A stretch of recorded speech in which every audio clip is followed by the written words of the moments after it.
पहले इस खरचैन को थामो और अपनी नशिश पर बैठो, फिर जो कुछ मैं तुमसे कहना चाहता हूँ कहूंगा।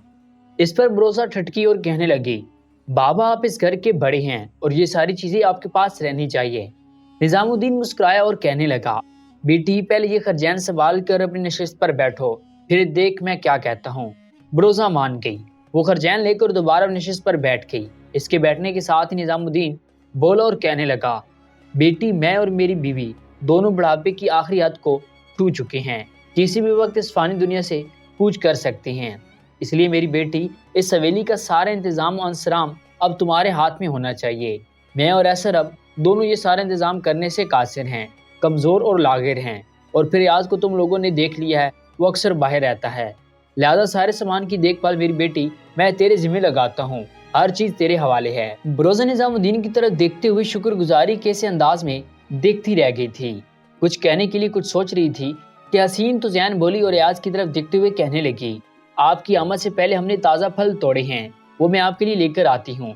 तुज़ैन कहते कहते रुक गई, इसलिए कि इसकी तरफ देखते हुए अयाज बोल उठा, क्या खाने का इत्माम नहीं हो सकता, मुझे भूख लगी है। अयाज के ये अल्फाज अदा करने थे कि जस लगाने के अंदाज में तुज़ैन और रफादा दोनों एक साथ उठ खड़ी हुई। फिर रफादा कहने लगी, आप थोड़ी देर इंतजार करें, हम अभी आपके लिए खाना लाती हैं। बेहतर है आप हमारे खाना तैयार करने तक नहाकर लिबास तब्दील कर लें। इसके साथ ही तुज़ैन और रफादा उठकर मबदख की तरफ चली गई थी, जबकि अयाज तारत खाने की तरफ हो लिया था। इन तीनों की दीवान खाने से निकलने के बाद कुछ देर खामोशी रही। फिर ब्रोजा बारी बारी निजामुद्दीन और असर की तरफ देखते हुए कहने लगी, बाबा और अम्मा अब जबकि दोनों मेरे साथ हैं, मैं एक इंतहाई अहम मौजू पर गुफ्तगू करना चाहती हूँ। सबसे पहले तो मैं आप दोनों की शुक्रगुजार हूँ कि आप मुझे दोनों ने बाप और माँ का प्यार दिया। तो जैन और रफादा भी आज की तरह आप दोनों की दादी और दादा ही समझती हैं। बाप इस मौके पर आप दोनों से मेरी गुजारिश है कि जिस वक्त हम आर्मीनिया से फ़लस्तीन की तरफ कूच कर रहे थे, उस वक्त तो जैन और रफादा दोनों नाबालिग थी, लिहाजा मैंने उनका घर बसाने या उनकी शादी करने के मुतालिक नहीं सोचा था।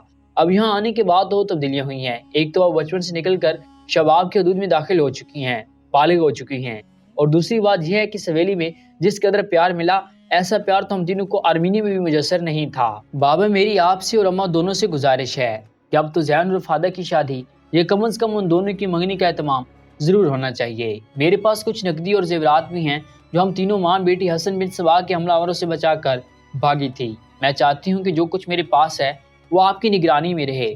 बरोज़ा जब रुकी तब निजामुद्दीन कहने लगा, बेटी मैं तुम्हें पहले ही कह चुका हूँ, मैं और मेरी बीवी अब बुढ़ापे की हदूद को छू चुके हैं, लिहाजा इस हवेली की हर चीज़ तुम्हारी निगरानी में रहेगी और सारे इंतजामात खुद ही करोगी। रही बात तो जैन और रफादा की शादी या मंगनी की, तो जहाँ भी तुम चाहोगी मेरी बच्ची इन दोनों की मंगनी और शादी का एहतमाम कर दिया जाएगा। वैसे मैं खुद पसंद करूँगा, जहाँ तुम चाहती हो पहले वहाँ मंगनी होनी चाहिए, शादी नहीं, ताकि जिसके साथ इनकी मंगनी हो उनके साथ उठने बैठने मिजाज से वाकिफ हो जाएं। अगर मिजाज मिले तो दुरुस्त शादी कर देनी चाहिए, मिजाज ना मिले तो मंगनी तोड़कर किसी दूसरे दर पे दस्तक दी जा सकती है। निजामुद्दीन जब खामोश हुआ तब थोड़ी देर खामोशी रही, यहाँ तक कि बरोज़ा बोली और कहने लगी, बाबा जब खाने की चीज़ें अपने घर में मौजूद हों, वो फल जिसकी हम ख्वाहिशमंद हों अपने बगीचे में हो, तो बाबा फिर बाहर से लाने की क्या ज़रूरत है। बरोज़े के इन अल्फाज पर निजामुद्दीन चौंका था और कहने लगा, बेटी खुल कर कहो, मैं नहीं समझा तुम क्या कहना चाहती हो। इस पर बरोज़ा बोली और कहने लगी, बाबा आप जानते हैं तुज़ैन और रफादा दोनों की शक्ल आपस में मिलती हैं, दोनों की आंखें नीली हैं, जो खूबसूरती का एक पहलू शुमार किया जाता है। और फिर इन दोनों की खूबसूरती और हुस्न के चर्चे भी ऐसे थे कि हसन बिन सबा के आदमी इन दोनों की खूबसूरती की वजह से हमारे दर पे हो गई। वो इन्हें हासिल करके अपनी फिरदौस की जीनत बनाना चाहते थे, पर खुदावंद कदूस को ऐसा मंजूर नहीं था। मैं दोनों के साथ बचकर यहाँ पहुँच गई।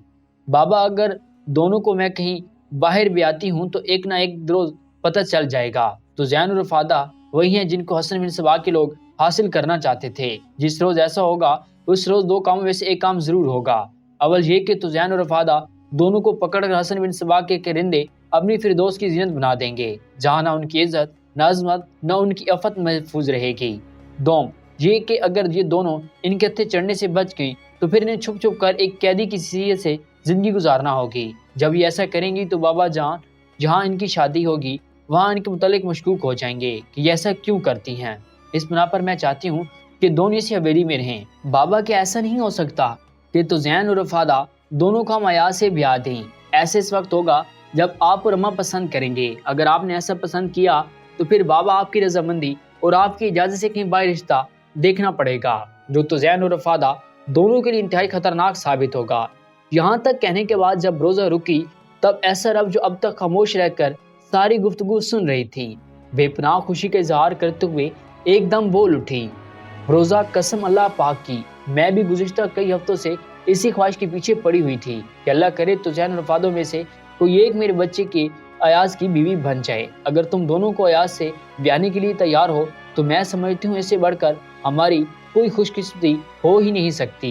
इन जैसी लड़कियां हमें कहाँ मिलेंगी। बल्कि मैं तेरी शुक्रगुजार हूँ कि तूने खुद ऐसी पेशकश की है और मुझे उम्मीद है कि अयाज इन दोनों को खुश और आसूदा रखेगा।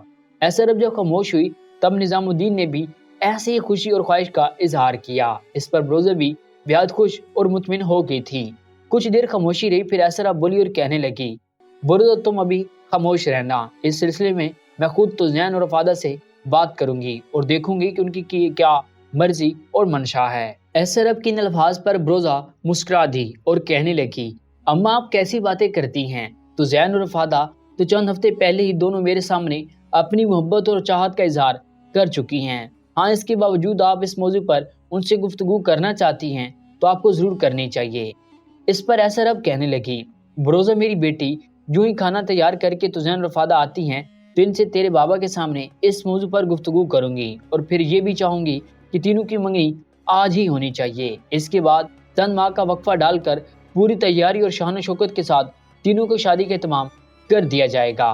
ब्रोज़ा ने खुशी का इजहार करते हुए इससे इत्तेफाक किया। कुछ कहना चाहती थी कि इतनी देर तक तुज़ैन और रफ़ादा दोनों खाना तैयार करके ले आईं और दीवान खाने में हिलाकर रख दिया। फिर तुज़ैन बोली और कहने लगी, अभी तक अयाज नहाकर लिबास तब्दील करके नहीं आए। तुज़ैन मजीद कुछ कहना चाहती थी कि रुक गई, इसलिए कि इस वक्त अयाज दीवान खाने में दाखिल हुआ। तुज़ैन और रफ़ादा दोनों ने इसे खाना दिया। वो बैठकर चुपचाप खाना खाने लगे थे।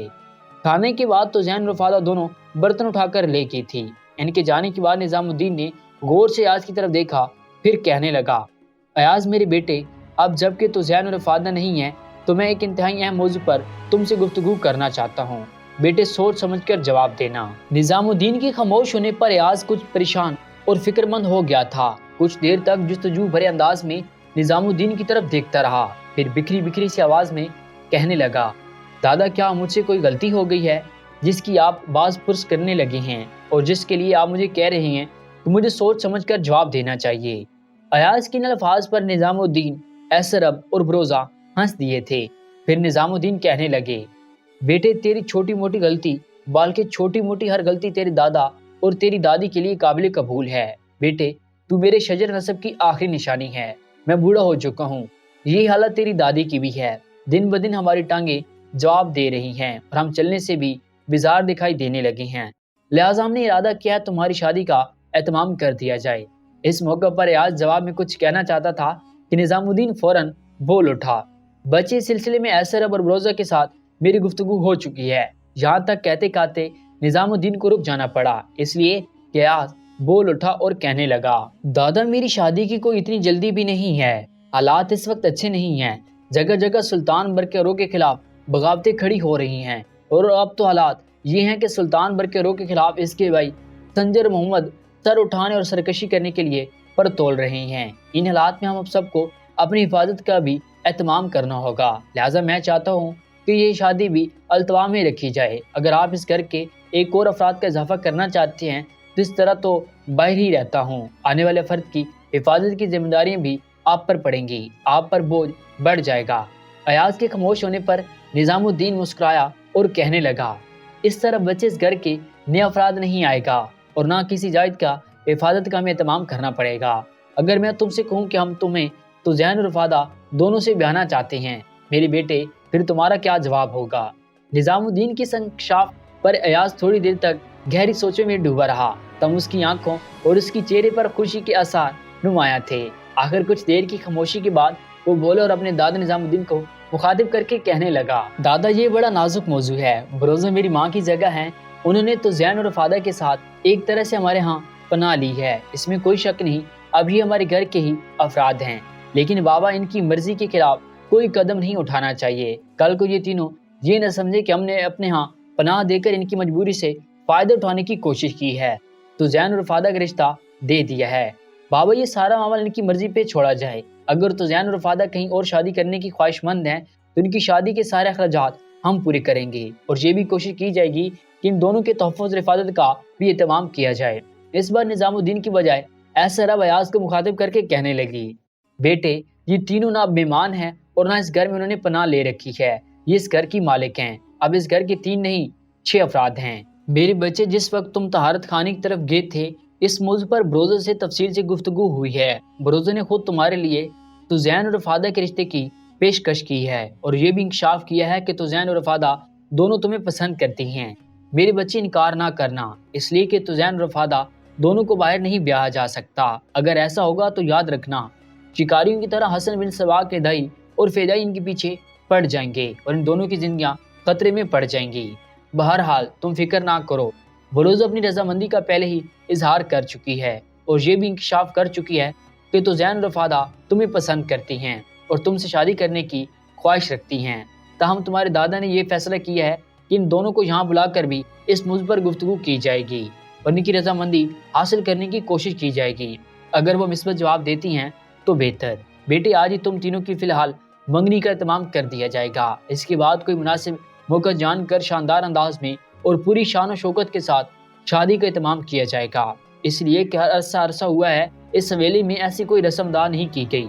ऐसा जब खामोश हुई तब इस मौके पर रियाज कुछ कहना चाहता था, लेकिन इसका दादा बोल उठा और इसे मुखातिब करके कहने लगा, बेटे बात यह है कि निज़ामुद्दीन को रुक जाना पड़ा, इसलिए कि इस लम्हा दीवान खाने में तुज़ैन और रफादा दोनों दाखिल हुई थी। इस मौके पर निज़ामुद्दीन ने सर के इशारे से जब अयाज को बाहर जाने के लिए कहा तो अयाज मुस्कुराते हुए उठा और दीवान खाने से निकल गया था। इस इशारों को बरोज़ा और ऐसर रब ने भी देख लिया था, लिहाजा वो दोनों मुस्कुरा रही थी। तुज़ैन और रफादा दोनों दीवान खाने में आकर बरोज़ा के दाएं बाएं पहलू में बैठ गई थी। थोड़ी देर खामोशी रही, फिर इसके बाद गुफ्तगू का आगाज निज़ामुद्दीन ने किया और दीवान खाने में इसकी आवाज़ गूंजती थी। तुज़ैन और रफादा, मेरी दोनों बेटियों, अगर तुम दोनों बुरा ना मानो, एक मौजू पर तुमसे गुफ्तगू करना चाहता हूँ। इस मौके पर रफादा और तुज़ैन दोनों ने एक दूसरे की तरफ से गौर से देखा। फिर तुज़ैन बोली और कहने लगी, दादा आप किस किस्म की गुफ्तगू करते हैं? आप हमसे कोई पूछना चाहें और हम इस तरह आपके पूछने पर बुरा माने, फिर ये तो बड़ी अनहोनी बात होगी, बल्कि हमारे लिए शर्म का मामला होगा। आप हम दोनों के दादा हैं, जो भी पूछेंगे इसका जवाब दे देंगी। तुज़ैन के इन अल्फाज पर निज़ामुद्दीन खुश हो गया था, कहने लगा, मेरी बेटी, दोनों की आमद से पहले हमने एक मौजू पर गुफ्तगू की है। वो मौजू तुम दोनों की शादी का है। मेरी बच्चियों, अगर तुम कहीं और शादी करने का इरादा रखती हो तो भी कहो, इसलिए कि एक जगह तुम दोनों के लिए मुख्तस कर ली गई है जहां हम तुम्हारी शादी करने का अज़म कर चुकी हैं, लेकिन ये फैसला नहीं किया, फैसला तुम दोनों ही करोगी। जवाब में तुज़ैन और रफादा ने आंखों ही आंखों में एक दूसरे को इशारा किया। कोई फैसला हुआ, फिर दोबारा तुज़ैन बोली, बाबा मेरी और रफादा दोनों बहनों की ख्वाहिश है कि हम आप दोनों को कोई ऐसी जगह ना फेंक दीजिएगा जहां हम दोनों की जिंदगियां खतरे में पड़ जाएं और आसूदा हाल जिंदगी बसर करने के बजाय हम जहन्नम में पड़ी जिंदगी की दिन सिसक सिसक कर गुजारती रहें। जवाब में निज़ामुद्दीन मुस्कुराया और फिर कहने लगा, मेरी बेटी, अगर मैं तुम दोनों बहनों की सवेली में रखूं और तुम्हारी शादी के तमाम अयाज से कर दिया जाए तो क्या तुम दोनों में से किसी को कोई इतराज़ होगा? निज़ामुद्दीन के ये अल्फाज सुनकर तुज़ैन और रफादा दोनों एक तरह से चौंकते हुए खुशी से अपनी जगह से उछल पड़ी थी। फिर दोनों ने एक दूसरे की तरफ देखा। फैसला इस बार रफादा बोली और कहने लगा, बाबा हम दोनों की भी ये ख्वाहिश है कि हम इस हवेली में रहें। अगर आप हमें अयाज के साथ ज़िंदगी का साथी बनाना चाहते हैं तो हमारी ज़िंदगी की सबसे बड़ी खुशी होगी। रफादा के ये अल्फाज सुनकर निज़ामुद्दीन ऐसे रब बरोज़ा की खुशी अपनी इंतहा को पहुँच गई थी। फिर इंतहाई शादमानी के इजहार करते हुए निज़ामुद्दीन बोल उठा, ऐसे रब बरोज़ा, दोनों उठो, जो कुछ मालूमता और जेवरात जवाहरात की सूरत में जो तुम्हारे पास है लेकर यहाँ आ जाओ। साथ ही बुलंद आवाज में निज़ामुद्दीन अयाज को पुकारने लगा। ऐसा रब बरोज़ा भी दीवान खाने में थी कि अयाज दीवान खाने में दाखिल हुआ, अपने दादा के करीब जा बैठा। फिर कदरे बुलंद आवाज में निज़ामुद्दीन कहने लगा, बेटे तेरी शादी का फैसला हो चुका है। हमने तो ज़ैन और रफादा से पूछ लिया है, ये दोनों तुमसे शादी करने पर आमादा हैं, लिहाजा तुम तीनों की आज ही बल्कि अभी मंगनी का एहतमाम किया जाएगा। अब तुम सामने इस लंबी नशिस्त पर बैठ जाओ जहाँ तुज़ैन और रफादा بیٹھی ہوئی ہیں। اس سے پہلے میری بیٹی بروزہ توزین اور فادہ کے درمیان تھی، اب وہ اٹھ چکی ہے، اب بروزہ کی جگہ تم بیٹھو۔ ایاز ہچکچا رہا تھا، آگے نہیں بڑھا۔ نظام الدین نے اس بار ذرا سختی سے کہا، بیٹے لگتا ہے جو کچھ میں نے کہا ہے تم نے سنا نہیں۔ اس پر اپنے دادا کا کہا مانتے ہوئے ایاز حرکت میں آیا تو زین اور فادہ کے درمیان میں بیٹھ گیا۔ بروزہ اور ایسر اب دونوں باہر نکل گئی تھی۔ تھوڑی دیر بعد وہ دونوں لوٹی اور گھر میں جس قدر نقدی، زیور اور جواہرات کی صورت میں تھا وہ لا کر نظام الدین کی گود میں رکھ دیا گیا تھا۔ اس کے بعد ایسر اب اور بروزہ اس نشست پر بیٹھ گئی جو نشست تو زین، ایاز اور رفادہ کے سامنے تھی۔ اس موقع پر اچانک تو زین اور رفادہ کے بیچ میں بیٹھا تھا ایاز ایک دم سے اٹھ کھڑا ہوا۔ اس کے اس طرح کھڑے ہونے پر تو زین اور رفادہ دونوں بیچاری انتہا درجے کی پریشان اور فکر مند ہو گئی تھی۔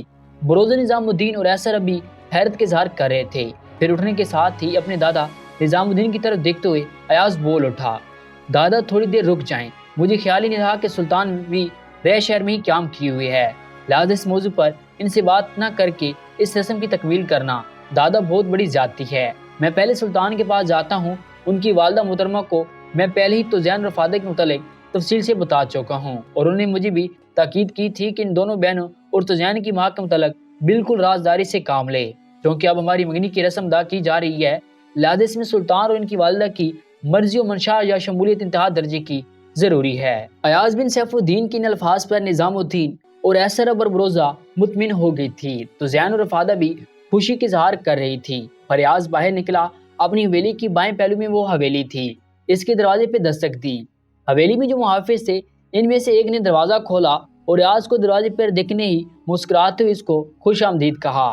ایاز حویلی میں داخل ہوا اور جس نے دروازہ کھولا تو اسے مخاطب کر کے کہنے لگا، یہ کہو کہ سلطان اس وقت کہاں ہے؟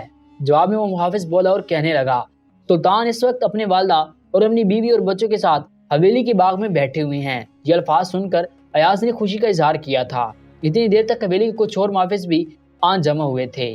جس نے دروازہ کھولا تھا اسے مخاطب کر کے ایاز کہنے لگا، میں دیوان خانے کی طرف جاتا ہوں، تم سلطان کی طرف جاؤ، میرے آنے کی نہیں اطلاع دے دو اور ان رازداری سے انہیں کہو، میں ان سے اور والدہ سے ایک انتہائی اہم موضوع پر گفتگو کرنا چاہتا ہوں، تم سلطان اور ان کی والدہ کو لے کر دیوان خانے میں آؤ، میں دیوان خانے میں بیٹھا ہوں۔ وہ محافظ حویلی کے باغ کی طرف چلا گیا تھا۔ ایاز سیدھے آگے بڑھا اور حویلی کی دیوان خانے میں جا کے بیٹھ گیا تھا۔ کوئی زیادہ دیر نہ گزری تھی کہ سلطان برقرار ان کی والدہ زبیدہ دونوں ایک ساتھ دیوان خانے میں داخل ہوئے۔ ان کی آمد پر ایاز کھڑا ہو گیا۔ سلطان سیدھے اس نشست کی طرف آیا جہاں ایاز بیٹھا ہوا تھا، اسے بھی بٹھایا اور سلطان خود بھی بیٹھ گیا۔ سامنے والی نشست پر سلطان کی والدہ زبیدہ بیٹھی ہوئی تھی۔ اس موقع پر گفتگو کا آغاز ایاز نے کیا اور سلطان کی طرف دیکھتے ہوئے کہنے لگا، میں ایک انتہائی اہم موضوع پر آپ سے گفتگو کرنا چاہتا ہوں، لیکن پہلے اس موضوع پر میں نے کبھی آپ سے ذکر نہیں کیا، زیادہ سے زیادہ مخفی رکھنا چاہتا تھا۔ دراصل یہ معاملہ دو لڑکے اور ان میں سے ایک کی والدہ اور دوسری کی خالہ کا معاملہ ہے۔ یہاں تک کہتے کہتے ایاز بن سیف الدین کو رک جانا پڑا، اس لیے کہ اس کی بات کاٹتے ہوئے سلطان برقرار بول اٹھا، اگر تم بروزہ تو زین اور فادہ کے متعلق گفتگو کرنا چاہتے ہو تو ان کی تفصیل اماں مجھے پہلے ہی بتا چکی ہیں۔ ہاں ایک بات ضرور یاد رکھنا، ان تینوں کے متعلق تم لوگوں کے علاوہ اور میری والدہ کے علاوہ کوئی نہیں جانتا۔ ان کا ذکر میں نے اپنی بیوی اور بچوں کے سامنے بھی نہیں کیا، اس لیے کہ ان کا معاملہ راز میں ہی رہے تو سب کی بہتری ہے۔ سلطان برقرار جب خاموش ہوا تب ایاز بولا اور کہنے لگا، سلطان محترم، میرے دادا، دادی اور بروزہ نام کی خاتون دونوں لڑکیوں تو زین اور فادہ سے میری شادی کے لیے خواہش مند ہیں اور فی الحال وہ منگنی کی رسم ادا کرنا چاہتی ہیں، اور یہ رسم وہ آج ہی ادا کرنے کے درپی ہیں۔ اس رسم کی ادائیگی سے پہلے میں آپ کی خدمت میں حاضر ہوا ہوں، میں چاہتا ہوں اس میں آپ بھی شرکت کریں۔ ایاز بن سیف الدین کے الفاظ پر سلطان اور اس کی والدہ زبیدہ دونوں خوش ہو گئے تھے۔ پھر سلطان کی والدہ زبیدہ بولی اور کہنے لگی، بیٹے اس معاملے کو جتنا مخفی رکھ سکتے ہو رکھنا، اگر آج تم تینوں کی منگنی کا اہتمام کیا جا رہا ہے تو میں اور برقرار ضرور اس میں شامل ہوں گے۔ اس موقع پر سلطان برقرار نے مسکراتے ہوئے اپنی ماں کی طرف دیکھا، پھر ایاز کو مخاطب کر کے کہنے لگا، ایاز میرے بھائی، اماں ٹھیک کہتی ہے، تم اپنی حویلی جاؤ، اس معاملے کا، اس رسم کا کسی سے ذکر مت کرنا، لیکن تھوڑی دیر رک جانا، میں اور اماں تمہاری حویلی میں ابھی آتے ہیں، پھر ہماری موجودگی میں یہ رسم ادا کی جائے گی۔ سلطان برقرار کے ان الفاظ پر ایاز خوش ہو گیا تھا، لہٰذا وہ سلطان کی حویلی سے نکل کر اپنی حویلی میں داخل ہوا۔ وہ دیوان خانے میں گیا तब बड़ी बेचैनी से इसकी तरफ देखते हुए निजामुद्दीन बोल उठा, बेटे सुल्तान कैसे हैं? अयाज अपने दादा के पहलू में बैठ गया और कहने लगा, दादा सुल्तान और इनकी वालदा दोनों हमारी हवेली में आ रहे हैं और इनकी मौजूदगी में मंगनी की रस्म अदा की जाएगी। इन दोनों ने भी ये ताकीद की है कि इस मामले को ज़्यादा से ज़्यादा मख्फी रखा जाए और बहुत महदूद लोगों को इसकी खबर होनी चाहिए। इस मौके पर निजामुद्दीन बोला और कहने लगा, बेटे जहाँ से उठ के गए थे वहीं बैठो, तुम्हारी जगह अब तुजैन और फादा के बीच में है और तुम तीनों को एक रिश्ते में मुंसलिक किया जा रहा है। इस मौके पर अयाज मुस्कुराते हुए कहने लगा, दादा सुल्तान और इसकी वालदा को आने दे, फिर जैसा आप कहेंगे वैसा ही कर लूंगा।